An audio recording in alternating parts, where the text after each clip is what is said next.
శుక్లాంబరధరం విష్ణుం శశివర్ణం చతుర్భుజం ప్రసన్నవదనం ధ్యాయేత్ సర్వవిఘ్నోపశాంతయే. కైలాసవర్ణనం.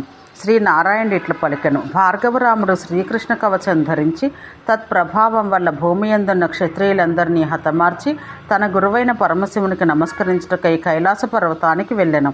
అక్కడ ఉన్న గురుపత్నియకు పార్వతీదేవిని తమ సుగుణాలతో శ్రీహరిని పోలిన గురుపుత్రుడైన కుమారస్వామి మరియు గణాధిపతిని సందర్శించుకోవాలని మనోవేగంతో వెళ్ళి కైలాస పర్వతం చూసెను.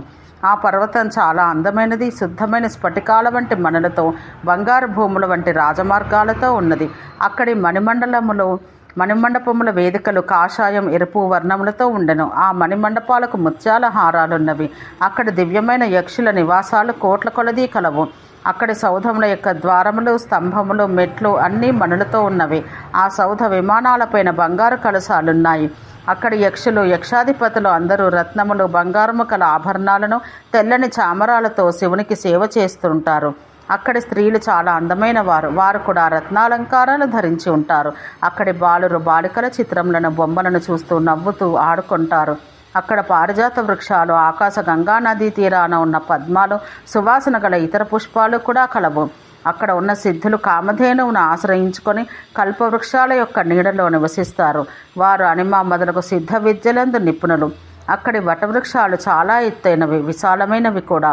వాటికి అనేక వందల కొమ్మలున్నవి. ఆ వృక్షమూలమందున్న పక్షులు ఇంపుగా శబ్దం చేస్తూ ఉంటాయి. చక్కని వాసన, చల్లని గాలి గల అనేక పుష్పోద్యానములు, సరస్సులు అక్కడ ఉన్నవి. అక్కడ సిద్ధేంద్రుల సౌధములన్నీ మణులచే, రత్నములచే నిండి ఉన్నవి.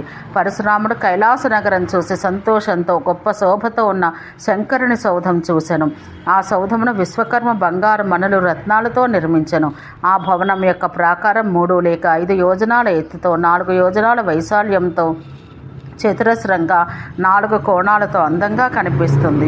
ఆ సౌధం యొక్క ద్వారం అనేక చిత్రాలు గల రత్నాల తలుపులతో ఉన్నది. అక్కడ వేదికలు, స్తంభములు అన్నీ మణులతో ఉన్నవి.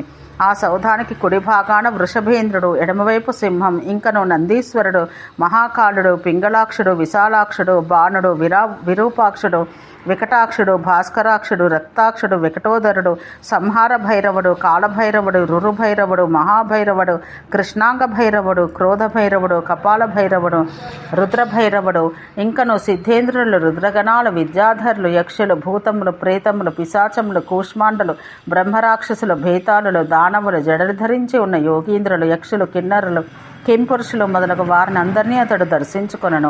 భార్గవరాముడు, నందీశ్వరుడు మొదలైన వారందరినీ చూసి వారందరినీ పలకరించి నందీశ్వరుని ఆజ్ఞ గైకొని సంతోషంతో శివుని సౌధంలోనికి ప్రవేశించెను. ఆ మందిరాన 100 గదులున్నవి. అవన్నీ రత్నాలతో నిండి ఉన్నవి. ఆ గదుల యొక్క విమానముల యందు రత్న కలశాలున్నాయి. అట్లే ఆ గదుల యొక్క కవాటములన్నీ అమూల్యములైన రత్నములతో, మణులతో, అద్దములతో ప్రకాశిస్తున్నవి. అక్కడి స్తంభములన్నీ మణులతో నిర్మించబడ్డవి. మెట్లన్నీ మణిమయములే. అనేక చిత్రాలతో, మాణిక్యాలు, ముత్యాలు కల మాలలతో నిండి ఉన్న శంకరుని అభ్యంతర మందిర ద్వారమును పరశురాముడు చూసెను.